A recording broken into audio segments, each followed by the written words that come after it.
Olá, amigo internauta, leitor do Jornal Diário de Suzano. Começa agora o programa DS Entrevista. Hoje nós estamos recebendo aqui, dia 6 de fevereiro, são 17 horas e 4 minutos, o secretário de Planejamento Urbano e Habitação, Elvis José Vieira. Você pode participar dessa entrevista encaminhando sua mensagem na própria live da página do Jornal Diário de Suzano. Secretário, obrigado pela sua presença, ter aceitado o nosso convite. Queria que inicialmente você desse um alô, uma saudação para o nosso internauta que está nos acompanhando. Edgar, muito boa tarde. Eu que agradeço o convite aqui da rádio. É sempre um prazer vir aqui para a gente conversar. Dar uma boa tarde para todos os seus ouvintes. Estamos à disposição sempre para a gente bater um papo e ver o que a gente pode ajudar e melhorar a cidade. Tá certo. Wells, eu queria começar falando da novidade que é o plano de requalificação. Você apresentou com a sua secretaria os dados nessa semana que passou, né? E continua ainda apresentando alguns dados. Eu queria que você falasse qual que é o objetivo desse plano de requalificação, quais foram as constatações que vocês já chegaram até agora nesse projeto. Sim, é sempre bom ressaltar que dentro do plano de governo do prefeito Rodrigo Attiuchi sempre estava a preocupação com a requalificação do centro de Suzano. A gente sabe a importância que o comércio da nossa cidade tem. Os dados estão demonstrando cada vez mais que o nosso comércio aqui tem um caráter regional fundamental. Ele extrapola muito mais do que a gente entendia antes, que era somente a glicério, a Benjamin. Ele já tem outros limites que vão além dos limites que a gente conhecia anteriormente, desde a década de 80, 90. E não é um perfil local mais, né? E com certeza não é mais um perfil local, é um perfil minimamente regional, né? A gente vê a dinâmica que esse centro tem. Então a gente sabe a importância que tem também em garantir espaços de qualidade para quem compra, quem trabalha no centro ou quem vem visitar a nossa cidade. E nesse levantamento, entre as constatações que vocês já apontaram, tem relacionado ao tamanho das calçadas e também algumas mudanças aí nas vagas de estacionamento, né? Queria que você explicasse um pouco como que é isso. Nós ficamos o ano de 2018 dedicados essencialmente à questão dos levantamentos e análise do centro, né? Nós tivemos um cuidado de, antes de chegar com uma proposta fechada, de que era necessário primeiro entender o centro efetivamente, sobre diversos aspectos, né? Seja ele do ponto de vista físico, levantamento das calçadas, dimensionamento dela, o que tem no centro, quanto a poste, posteamento, mobiliário urbano, se tem árvore ou não tem, onde está o rebaixamento de guia, o tipo de loja que a gente tem no centro, isso é fundamental para entender o centro como um elemento ativo, né? E o outro é uma análise, um levantamento mais relacionado à pesquisa mesmo de quem passa pelo centro, quem trabalha ou quem mora no centro. Então nós fizemos pesquisas com mais de 200 pessoas num período agora do último semestre, 2018, né? Tabulamos esses dados e chegamos a dados muito interessantes nesse sentido, né? Relacionados não só na questão física dos espaços, mas também o que as pessoas enxergam, de que forma as pessoas enxergam o centro comercial de Suzano. Que pergunta que vocês faziam? Então? A gente tem uma diversidade de perguntas relacionada a um método que nós adotamos, né? Então, a gente tomou esse cuidado e, numa parceria com a Brás Cubas Educação, a partir da Faculdade de Arquitetura, nós trabalhamos sobre um método chamado Safari Urbano. É o mesmo método que foi usado para fazer análise em intervenções feitas em Nova York, pela Prefeitura de Nova York. Então, nós entramos em contato com eles, trouxemos para o Brasil, fizemos a tradução desse material através de uma ONG que existe no Brasil chamada Cidade Ativa e utilizamos esse método para fazer essa leitura do centro, né? Sobre diversos aspectos, a questão da acessibilidade, dos acessos, segurança, meio ambiente, trânsito. Então, era uma diversidade de perguntas que eram feitas, né? Sempre de forma muito aberta, né? Para as pessoas se manifestarem, né? No qual esses dados eram importantes para nós entendermos efetivamente o centro. E quanto tempo que vocês demoraram para fazer todo esse Bom, trabalho? Ele não para, né? Ele não para, justamente. Prossegue, né? Justamente. Nós nos dedicamos esse segundo semestre de 2018, com essa parceria com a Faculdade de Arquitetura, com 30 alunos, né? Então, durante 6 meses, nós ficamos levantando os dados em diversos dias da semana, durante também o finais de semana e também diversos períodos, sempre trabalhando com levantamentos, período da manhã, período da tarde, período da noite, para ter realmente um raio-x do centro, né? E que isso nos mostrou cada vez mais que, diferentemente de muitas cidades no qual o centro vai morrendo, né? A gente tem, por exemplo, o centro de São Paulo tem esse problema. Você tem uma migração muito grande para o centro de São Paulo diariamente, ainda continua tendo um número muito grande de pessoas indo para São Paulo durante o dia, para trabalhar ou para prestar serviço, etc. Mas quando vai chegando no final da tarde, à noite, o centro esvazia. E final de semana mais ainda. Suzano não tem essa característica. Suzano tem uma característica de manter o que a gente chama de um centro ativo. As pessoas continuam passando pelo centro durante o dia, durante a noite, finais de semana. Ele é um lugar de passagem. E isso é bom para a cidade, porque garante que a cidade se mantenha ativa, viva. E isso garante também a melhoria na questão da sensação de segurança, que é um complemento da questão da tecnologia, por exemplo, da segurança, como câmeras ou mesmo policial, né? Se tem pessoas passando pelo centro, também garante alguma forma de segurança ali. Em relação às calçadas, as calçadas elas vão ser padronizadas e a responsabilidade é do proprietário do imóvel. É isso. Nesse momento nós nos estamos dedicando a entender como que a gente trata essas calçadas, né?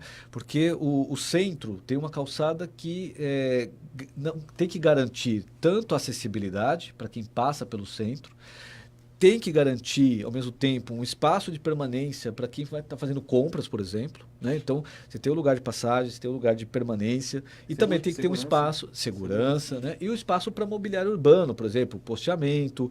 O centro hoje não tem espaço para colocar um banco, para as pessoas pararem, descansarem em algum momento. Né? Então, essa análise é importante para entender quanto que a gente precisa efetivamente de calçada. Quanto à padronização, a gente não entrou nesse mérito ainda, porque também a gente quer discutir junto com a associação comercial, com a população, qual que é o melhor piso. A gente não sabe se é um padrão único, mas qual que é o melhor piso que garante. Seria bom para você ter uma linguagem única, para quem chega na cidade entender que está dentro de uma intervenção urbana única, no centro comercial. Né? Inclusive, eu coloquei um desafio, abri uma reunião que nós fizemos na segunda-feira, na Associação Comercial e Empresarial, com a seguinte pergunta, né? Como que a gente quer o nosso centro? A gente tem um centro vivo e um centro ativo. Né? Como a gente faz essa união, né, e garante uma intervenção de qualidade? É o primeiro ponto. Né? O segundo ponto é, por que o nosso centro não pode ser caracterizado como um shopping a céu aberto? Né? Diferentemente de outros centros comerciais, né, o shopping não tirou a característica e a importância do nosso centro comercial aqui. Né? As pessoas que continuam indo no shopping, elas vão no shopping, as lojas continuam lá no shopping, mas ao mesmo tempo as pessoas que compram no centro de Suzano continuam comprando. Não é à toa que a gente vê uma mudança diariamente do centro, né? Com novas lojas, reformas, significa que o centro está ativo. E nesse plano de requalificação está previsto também o calçadão, né, na Glicério, ou ainda isso...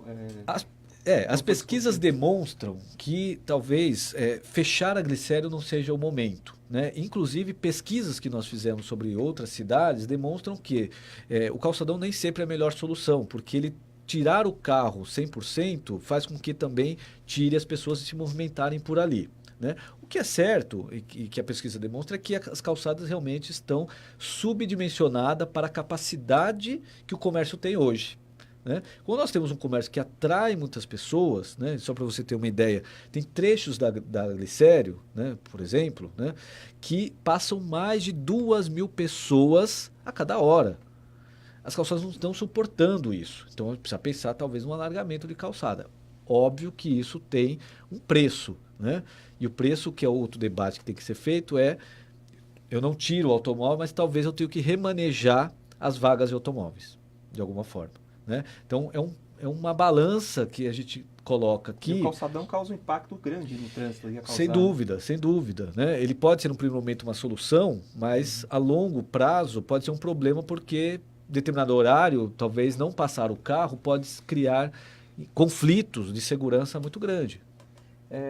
Aí, nesse sentido, está sendo já conversado com as outras secretarias, principalmente a de trânsito, nesse plano de requalificação. Sem dúvida. O trabalho está sendo desenvolvido sobre 2 olhares. Né? Um olhar interno, que a gente chama. Então, o projeto é coordenado pela Secretaria de Planejamento e Habitação, mas ele tem o suporte de outras secretarias, como, por exemplo, a Secretaria de Mobilidade Urbana, porque tem que se discutir a questão da Zona Azul, a questão da mobilidade dos automóveis, os nossos corredores de ônibus, como por exemplo é o caso da Benjamin, né? A pesquisa demonstra que o ônibus passando lá, as pessoas acham bom que o ônibus passe lá, continuam passando lá, porque você tem acessibilidade com o centro, né? Mas também estamos conversando com a Secretaria de Obras por conta da infraestrutura que temos, não só a enterrada, né? Que é um debate também pesado que nós temos que enfrentar, que é a questão da drenagem, né? Hoje, com as chuvas, possivelmente já vê as denúncias, os problemas que a gente tem com o problema de drenagem de águas pluviais. Mas também o que está aéreo, como, por exemplo, limpeza de cabeamento, e as interferências com os concessionários, etc. E também nós estamos conversando com mais duas secretarias. A Secretaria de Meio Ambiente, porque é favorável uma requalificação que também vai no sentido de melhorar o ambiente do espaço. A gente percebe que as ruas comerciais do centro não tem uma árvore, então não te cria um espaço de permanência, um lugar para você parar, descansar um pouquinho, né? E também com a Secretaria de Desenvolvimento Econômico da cidade, que faz a interlocução com os comerciantes, porque entendemos que esse projeto precisa ser construído a várias mãos, né? Não é só a prefeitura que faz o projeto, né? Mas a gente precisa ler o que o comerciante está pretendendo, o que as pessoas que moram ainda no centro pensam sobre isso, o que as pessoas que vêm visitar a cidade pensam sobre isso. Então é um projeto feito a 5 mãos, 6 mãos, várias mãos mesmo, né? Essa é a nossa ideia. O que o comércio suzano mais reivindica nesse plano? O que você mais ouviu assim, de pedido? Olha, eu percebi que a reunião foi muito produtiva, foi muito importante. Eu gostaria até de parabenizar e agradecer a Associação Comercial e Empresarial, porque ele está sendo um grande parceiro e interlocutor nessa relação entre o poder público e o comerciante em si, né?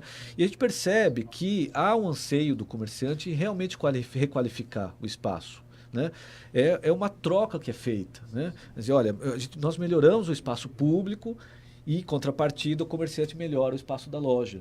Então, é esse meio termo que se cria, né? Eu fiz uma analogia nessa reunião, né? Por exemplo, que é muito comum nós irmos a um shopping em momentos de eventos importantes, né? Festividades, algum momento que o Brasil comemora, e tem uma campanha do Dia das Mães, campanha do Dia dos Pais, de Natal, outras. Aquilo faz parte de um conjunto de comerciantes que estão fazendo a campanha em prol de todos, né? Se a gente for na mesma lógica no centro comercial, de rua, por que não ser feito isso? Então, quando eu melhoro a minha loja, o meu vizinho melhora a loja dele, né, todos ganham com isso, e a prefeitura melhora o espaço público, né, todo mundo ganha nesse sentido. Então, essa ideia de pensar agora o centro comercial como um shopping a céu aberto, né, pode ser uma boa estratégia como conceito de projeto, né? Um conceito de projeto. Porque hoje, por exemplo, quem vai fazer compras, por exemplo, né, você só tem a estrutura da loja. Se por acaso você não queira ficar na loja e queira descansar, não tem onde ficar, por exemplo, né? Então, pensar em espaços de estares, né? Dentro da própria Glicério ou Benjamin, né? É bom entender que essa leitura que nós estamos fazendo do centro, ela extrapola essas duas ruas, ela vai muito além disso, né? Mas é certo que precisa melhorar também o espaço de permanência na rua, né? No espaço público, né? As pessoas possam ficar embaixo de uma árvore, sentada, aguardando, por exemplo, a esposa, a namorada fazendo compras, né? Eu preciso dar essa alternativa para ele, que o shopping cria, né? Se você não está dentro da loja, você pode ficar fora, no mall, né? No caso aqui, o nosso mall é a própria calçada. Uhum. Você falou da questão do comércio, existe aí o projeto que já não é de agora, que é da padronização das fachadas, né? Uhum. E também a questão dos fios soltos. A gente anda pelo centro, às vezes tem fios soltos. A prefeitura, inclusive, já chegou a notificar a empresa responsável. Eu queria saber de vocês esses dois problemas. Você acha possível padronizar a fachada de loja? Como que vai ser isso? O custo é muito alto. Sim. E a questão da fiação que é exposta hoje? Sem dúvida. A pesquisa demonstrou que mais de 80% dos entrevistados entendem que é necessário implantar o Cidade Limpa, né, como for conhecida a lei, né? Na conversa com os comerciantes, eles também entendem que é possível fazer isso, né? É óbvio que isso é sempre um pacto, né, entre o poder público e o poder privado, né? Porque tem um momento de transição sobre isso, o comerciante já gastou os recursos para a sua fachada e que em algum momento isso precisa passar por uma transição. Primeiro no sentido de uma limpeza realmente urbana, né? mais leve, né? De ter uma padronização, de certa forma. E também que isso, eu tenho certeza, que vai denunciar, de alguma forma, a qualidade arquitetônica que as nossas obras têm. É bom lembrar que o nosso centro é um centro que tem minimamente aí 50, 60 anos. Né? A gente tem uma casa com 70 anos aqui, né? Vai mostrar essa arquitetura daquela época, que é muito bacana. Então você vai fazer uma leitura também cognitiva da história da nossa cidade, né? E a pesquisa fica claro que é possível fazer isso, né? Claro, tudo a seu tempo. Então, implantar a lei é importante, mas é que o comerciante também entenda que é uma forma de transição onde todo mundo ganha com isso. Né? Todo mundo ganha. Em relação às infras das concessionárias, principalmente essa infra aérea, né?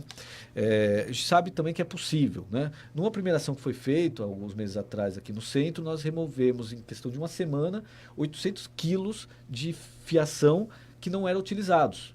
Né? Porque era muito comum as concessionárias usarem o poste como uma espécie de um depósito. Né? Isso virou uma coisa comum, inclusive, no país, né? Não é uma coisa só da cidade. Né? A empresa é multada nesse caso? Nesse caso, a gente não fez isso porque a gente entendeu que só a limpeza. Então, a gente fez uma conversa com as concessionárias. Né? A diretoria de concessionárias lá da Secretaria de Obras fez essa primeira conversa e falou, olha, a gente precisa dar uma limpada aqui. Em pouco tempo, a gente removeu 800 quilos. Né, de cabo que não eram necessários. Né? Num segundo momento, para o projeto, a gente está analisando a questão de repente, algumas concessionárias serem enterradas, né, o cabeamento. E aí você começa a ter uma limpeza visual, fazer ela subterrâneo. Não é mais caro isso? Sem dúvida, num primeiro momento é mais caro. Mas quando a gente está fazendo uma obra como essa, que eu vou ter que já mexer no solo, tudo, já passa a calha e a maioria das concessionárias consegue descer, né? Outras nem tanto, que o custo é muito alto realmente. Mas quando você minimiza a quantidade de cabo, né? É bom lembrar que tem fases aqueles cabos, né? O último cabo é sempre o mais complicado, porque é o cabo de energia de média tensão, então esse é o mais caro, né? Mas se você perceber, esse é o que tem menos cabo, que é aquele último, são os 3 cabinhos só, né? O que está no meio e embaixo são as concessionárias e o abastecimento. Esses são os mais passíveis de serem enterrados. Isso tudo é para quando, Elvis? Todo esse projeto de requalificação, vocês esperam que ele seja efetivado mesmo na prática a partir de quando? Então, nós, dessa reunião que nós fizemos com a Associação Comercial, nós tiramos já as próximas etapas. Né? A próxima etapa seria agora, nós estamos trabalhando um questionário que nós vamos colocar no ar pela Prefeitura e pela Associação Comercial para as pessoas se manifestarem. Né? Então, abrir mais ainda esse debate, né? Com propostas, ideias, etc., para a gente também compilar isso, e começamos a fazer os primeiros estudos. Né? Surgiu uma proposta muito interessante no dia, que era, vamos fazer uma experiência, né, em um quarteirão e sentir o que pode acontecer ali. Né? Como, olha, vamos ampliar a calçada, efetivamente, eu criei no dia ali uma brincadeira, as ilhas de estar, né? Que são as esquinas, a gente ampliar as esquinas, e ali tem um banco, uma árvore, né? Um lugar que pode ficar o comerciante, o itinerante, né? O comércio alternativo, modelo, né? E a gente testar, né? E dali fazer pesquisa e tal, né?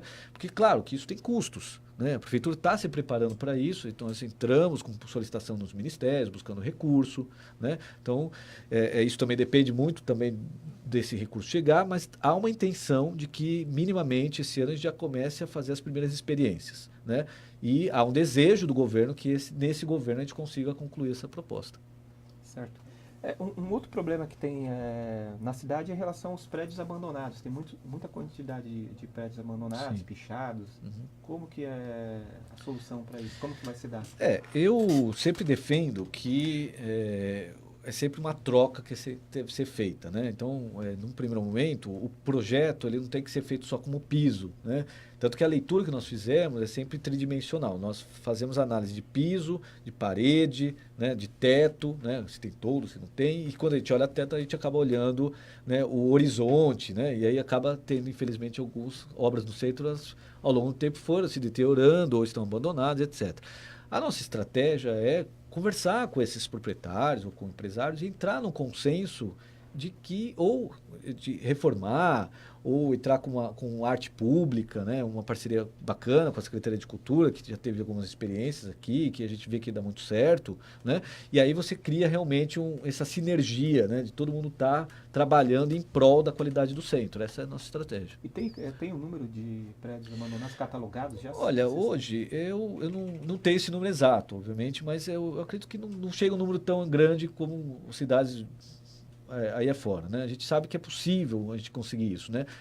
Governos passados fizeram essa estratégia, a gente tem exemplos que deram certo, né? Bom lembrar, onde lá no final da Glicério tinha um edifício que era para ser um hotel, não deu certo, aí estava o esqueleto, hoje é um edifício de escritórios, né? Quer dizer, é possível, né? É tudo uma questão de diálogo, de acertar entre o poder público, o poder privado, o comerciante, o empresário, né? Tudo feito assim com mão sempre, né? Tem alguma cidade no Brasil que se qualificou, requalificou, né, a área central, que serviu de inspiração para Sim, Suzano? nós tomamos um cuidado de analisar vários projetos, né, no Brasil, fora do Brasil, tal. E isso nos dedicamos essencialmente no Brasil até para entender a nossa realidade, né? Obviamente que Curitiba é o grande exemplo disso. Né, um projeto que é feito lá nos anos 80, né, hoje é a famosa Rua das Flores, né, que é a 15 de novembro, e a gente sabe que é impossível reverter aquela situação. Né? É uma rua que passava automóvel naquele momento, nos anos 80. O então prefeito Jaime Lerner, né, que também é arquiteto urbanista, propôs a ideia de fechar, obviamente teve resistência também, né, no primeiro momento parece que assusta, né? Mas a gente sabe que o pedestre, né, é muito mais interessante ter o lugar para o pedestre do que para o automóvel. Né? A gente sabe que, claro, sem querer tirar toda a locomoção da cidade, mas garantir essa questão da caminhabilidade, e a pesquisa sempre deixou claro isso, né? Demonstra que mais de 80% entende que é favorável andar a pé no centro, né? Mais de 70% acha que é possível ir para o centro de bicicleta. Então a gente precisa tratar sobre essa questão da micromobilidade, né? Então Curitiba foi uma grande inspiração. Mas a gente trouxe também para a questão da conta aqui mais contemporânea, mais próximo de nós, agora mais atual. E nós encontramos uma experiência muito interessante e uma delas é Florianópolis, né? Que numa ação em conjunto entre o poder público e os comerciantes de lá, com o apoio do Sebrae, que tem uma linha de crédito para os comerciantes ligada à requalificação do centro comercial, está chegando em soluções muito interessantes, né? E nós levamos, inclusive, isso para essa reunião, demonstramos essa proposta, né, que isso foi feito, está lá, existe, é possível ir lá, visitar, a gente conversar. Não chegamos a ir lá, né? A gente só pesquisou nesse primeiro momento, acho que é viável a gente fazer uma visita, né, se possível, mas independente disso, os relatos que a gente verificou, a gente viu que foi muito bem sucedido, né? Porque você amplia a capacidade de mais pessoas virem ao centro, ter mais qualidade. Então, quando você cria essa cidade mais amigável, vamos chamar assim, né, beneficia a cidade, mas também beneficia o comerciante. Todas essas mudanças de requalificação, talvez seja necessário uma conversa com órgãos do Estado. Tem a nova estação aí da CPTM, né? Isso já está sendo feito já. Sem dúvida. Do projeto da CPTM, né, quando foi proposto a estação, né, e aí é bom lembrar isso há anos atrás, não se tinha proposta daquela praça que nós temos hoje. Né? Efetivamente a escada desceria lá na ilha da estação. Né? E nós... Sem atravessar a Prudente, Isso mesmo, né? Isso foi uma vitória do ponto de vista da caminhabilidade, porque ficou mais bonito. Ficou mais bonito, você desce numa praça, né? Aquela praça não tem nome, eu não lembro, pelo menos, mas eu sempre gosto de chamar Praça da Estação, né? Porque a estação é um ponto de referência, é uma porta de entrada da cidade importante, né? É onde você marca um encontro, né? Olha, me espera ali na Praça da Estação, estou chegando de trem, estou saindo de trem. Isso para Suzano é interessantíssimo, né? Quer dizer, uma cidade que tem uma conexão com a capital de uma forma tão rápida, né, efetiva, num sistema de mobilidade rápido, é importante. Então, quando nós ali relutamos a importância daquela praça, ela já tinha esse olhar de que ela era um ponto de entrada para o centro comercial de Suzano. O projeto de requalificação pensa também, por exemplo, alguns distritos importantes de Suzano, como o Boa Vista, Palmeiras, bairros grandes, né? Sim. O plano vai provavelmente chegar lá também ou não? Ou isso é uma segunda Sim. fase? Esse projeto, né, ele estabelece mais um centro comercial central. Depois nós temos outros estudos que estamos iniciando agora, né, também começando a conversa com a associação comercial, que são os centros de bairros, né, ou as novas centralidades, né. A gente sabe a importância que, por exemplo, Boa Vista tem como centro de comércio, né. Não é à toa que já tem uma obra sendo executada lá de uma geometria viária que já melhora a condição de mobilidade naquele setor da cidade. Uma parceria importante, inclusive, com a empresa Kimberly, né, que vai se juntar a uma proposta nossa e melhorar toda aquela conexão entre o centro do Boa Vista e a Guilherme Garijo, por exemplo. Né? Mas a gente sabe também a importância que o centro de Palmeiras tem, ainda que numa menor escala, ele é um polo de atração para quem mora naquela região de Palmeiras. Então, isso é um projeto que a gente está trabalhando em paralelo. Né? Então, o centro ele é tratado de uma forma, até porque a dinâmica é diferente. Né? E o Boa Vista de outra forma e o Palmeiras também. Né? E a gente sabe que outros centros tendem a se consolidar, né? Se expandir até, se expandir, por exemplo, né? É bom lembrar, né? A chegada das universidades, né? Lá próximo ao Jardim Imperador, né? O Max Pfeffer e tal, a Mogi das Cruzes virou um eixo importante. A gente percebe a quantidade de comércios que começam a se implantar ali em função dessas novas atividades que começam a ir para aquele setor da cidade. Eu queria falar com você em relação aos conjuntos habitacionais. Né? Amanhã tem o sorteio do residencial do Bosque. Bosque das Flores. Bosque das Flores. Eu queria que você falasse um pouco como que vai ser esse sorteio. Bacana. Amanhã eu acho que é mais um passo importante dentro das políticas públicas ligadas à habitação social. Né? É bom lembrar que em 2017 nós recebemos na cidade aqui, sobre esse olhar da habitação, com todos os empreendimentos invadidos, todos, 2.200 unidades invadidas.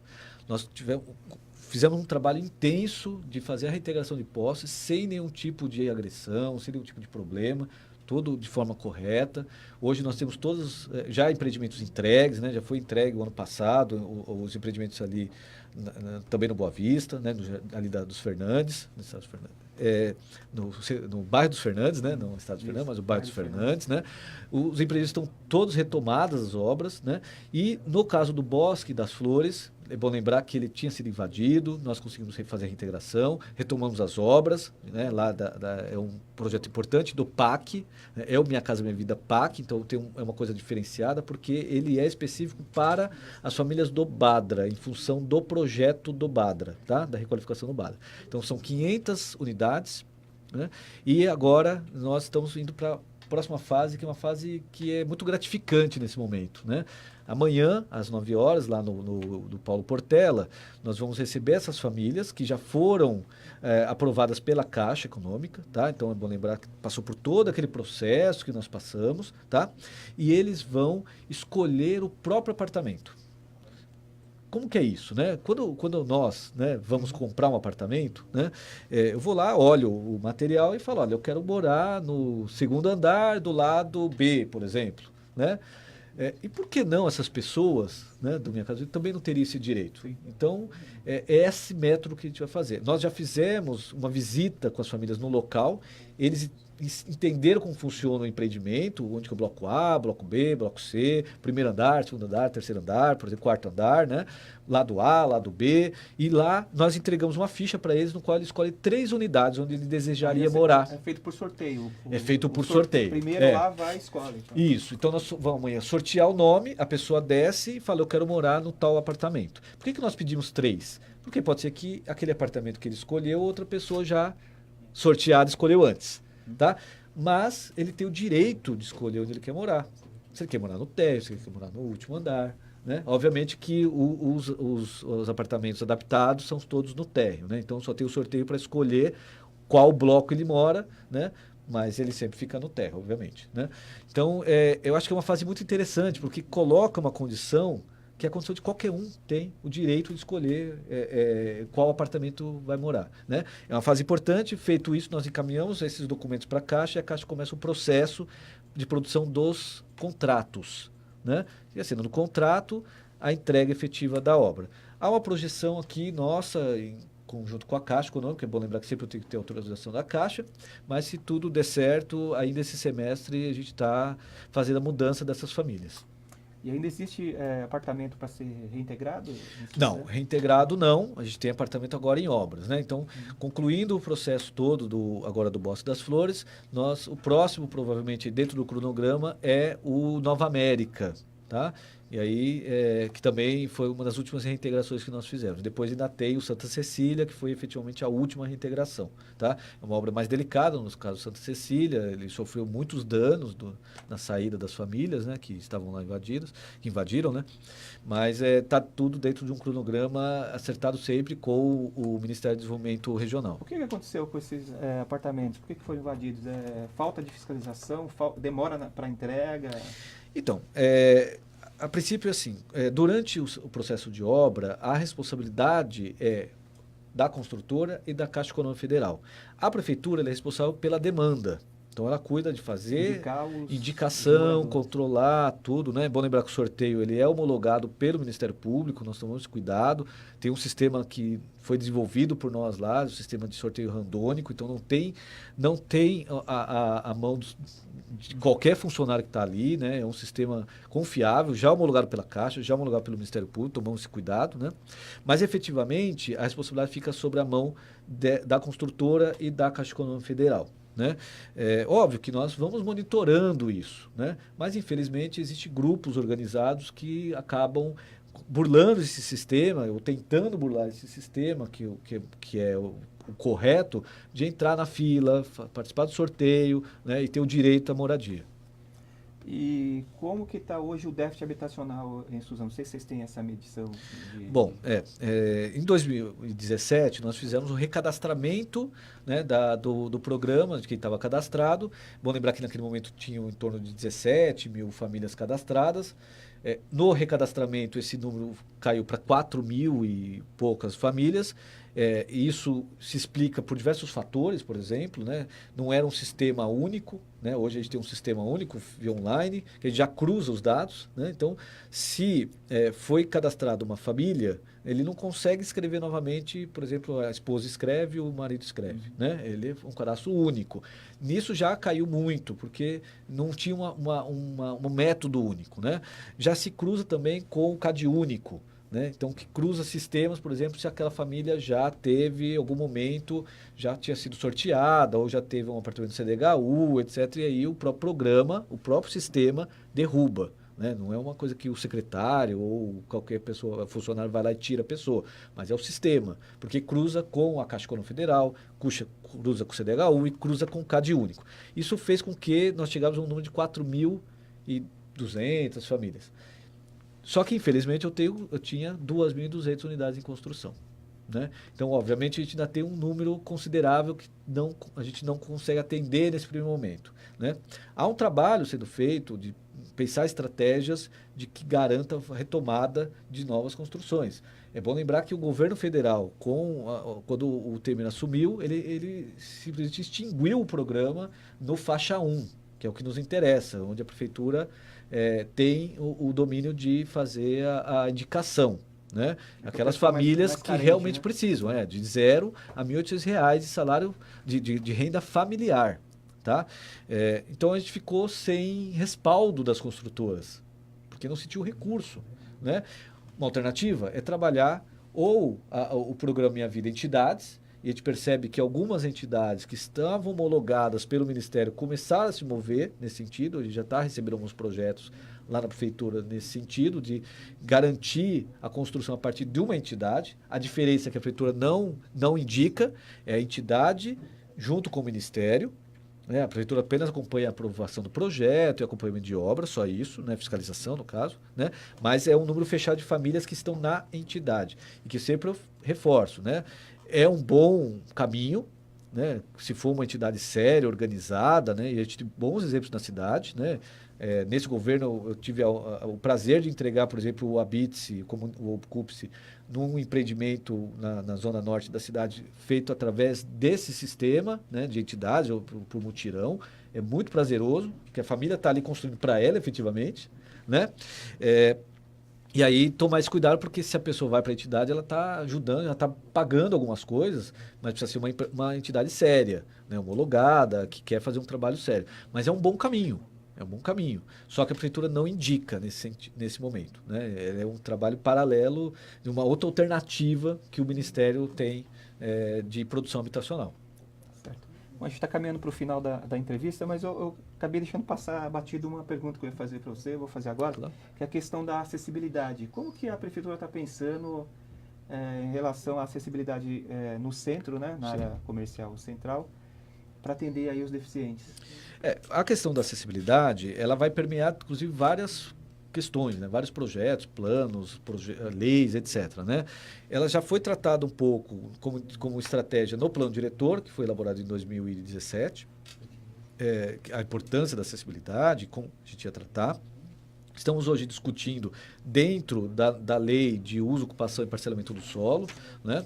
Obviamente sempre tendo em vista as leis federais, né, a princípio. Está sendo tratado dentro do plano de mobilidade urbana, que está sendo coordenado lá pela Secretaria de Mobilidade Urbana. Né? Não é só a visão do cadeirante, mas a gente trabalha na questão de quem tem algum tipo de mobilidade reduzida, por exemplo. Né? Todos estão sujeitos a isso. Né? Eu posso quebrar uma perna, né? Eu posso, em algum momento, estar com um carrinho de bebê, né? Os idosos que andam de muleta, etc. Né? Então, há um cuidado, né, sempre de atender à questão da acessibilidade plena, que a gente chama. Né? E ela vai sobre dois aspectos. Né? No espaço público, com o projeto do plano, a gente prevê essa discussão. Né? Por exemplo, tem um dado curioso, né, que na pesquisa que nós fizemos, nós medimos também a questão das travessias em faixa de pedestre. Né? Tem a notícia boa que 77% atravessam na faixa das pessoas que nós medimos. Dos 2.000 né? lá, né? Isso. 2.000, né, que você falou. Nós medimos ali mais de nós pesquisamos mais de 200 pessoas, mas isso é uma pesquisa, mas medição tem pontos que dá mais de 2.000 pessoas. Né? Então, mais de 77% realmente atravessam. Isso é um bom sinal. Né? Porque ele está no direito dele, ele pode reivindicar, etc. Né? Ainda que uma parcela que atravessam na faixa, alguns atravessam no sinal vermelho para o pedestre. Tranquilo. Né? Ele também está no direito dele, é uma questão de ajustar isso. Mas 23% foram medidos que atravessam fora da faixa. Né? Talvez um ajuste de... Eu sempre falo que assim, tem os dois lados. Né? Pode ser a pessoa que precisa atravessar ali, mas ela não ficar atenta, ela está fora do direito dela. Né? Pode ser que a faixa também esteja no lugar errado. É uma coisa que a gente precisa avaliar. Né? E nesse sentido, há uma discussão de que, na questão da acessibilidade, qual seria a melhor solução? Rebaixar a guia ou é melhor elevar a faixa de pedestre, né? A tal da faixa elevada? Óbvio que isso tem outras questões intrínsecas, questão, por exemplo, da drenagem, que a gente está avaliando. Mas, numa leitura muito rápida, e aí uma visão muito particular minha, como arquiteto urbanista, eu sou muito mais favorável à faixa elevada. Né? A prioridade é sempre do pedestre. E me parece, né, que quando a faixa é elevada, o motorista, que também é um pedestre, né, ele respeita muito mais, porque ele está sobre um outro território, o espaço do pedestre, efetivamente. Né? Então, essas discussões nós estamos fazendo também. Né? Questão de onde rebaixar a guia, né? De que momento, ou elevar, por exemplo, a faixa. Né?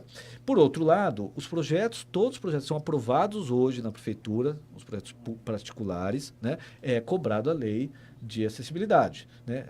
Óbvio que há ainda comércios do centro ou fora do centro, né? Que pode ser que não tenha. Né? Isso é um trabalho de conscientização também do comerciante. Né? Isso eu ouvi, inclusive, de uma senhora cadeirante, né? Muito ativa, né? E que eu achei muito interessante, a visão dela está corretíssima. Né? Porque ela fala, se eu não posso entrar na loja, eu também não compro. Então, na verdade, o comerciante está perdendo cliente. Né? Ele está não só desrespeitando a lei, né? Eu acho que vai muito além da lei. Né? Eu comentei isso, acho que foi na reunião do plano de mobilidade. As leis estão aí, precisam ser cumpridas, mas se a gente tirar a lei e pensar de forma consciente, como conceito, etc., né? O direito de ir e vir, etc., né? Também há perdas dos dois lados. Se eu tenho a perda de não chegar naquele espaço, o comerciante tem a perda de não vender para mim. né? Então há sempre esse meio termo. E aí é um trabalho que a gente está produzindo, inclusive agora, com a Secretaria de Comunicação, de conscientização, né? De melhorar o espaço, não só externo da cidade, mas também interno, né? E aí, novamente, todo mundo ganha. Porque a faixa sempre vem acompanhada do semáforo, né? Sim, sim. A faixa elevada pode ser que até... Pode ser que não precise. Do semáforo, né? Justamente. Né? O semáforo é um indicador apenas, né? Que controla esse sistema. A princípio, a prioridade é sempre do pedestre. Então, uma faixa elevada pode ser que passe de forma mais cognitiva, né? O sinal de que, olha, ali é o espaço do pedestre. Isso já acontece, de certa forma, na Glicéria. A gente percebeu isso nas medições, né? Tem umas faixas ali no trecho da Glicéria muito interessante que quando o pedestre já se aproxima da faixa, o carro para. Isso é um bom sinal, né? Quer dizer, a gente está tendo cada vez mais a consciência de que o pedestre tem a prioridade. Até porque uma hora eu saio do carro e viro pedestre, né? Em algum momento. Elvis, queria te agradecer a sua presença aqui. O jornal está com as portas abertas. Obrigado por ter aceitado o convite. E tendo novidades, a gente Claro, está à disposição. eu que agradeço, estamos sempre à disposição, a Secretaria, o governo está sempre à disposição de vir aqui debater, né? Se quiser me encaminhar as perguntas de algum ouvinte, pode me encaminhar, faço questão de responder aí na medida do tempo, né? Vamos lançar esse questionário, o máximo de pessoas que puderem participar seria bom, né? Eu acho que a prefeitura é um interlocutor também dos anseios da cidade, né? Então a gente nunca vai querer fazer um projeto fechado dentro de em 4 paredes, né? Ela precisa ser aberta de alguma forma, né?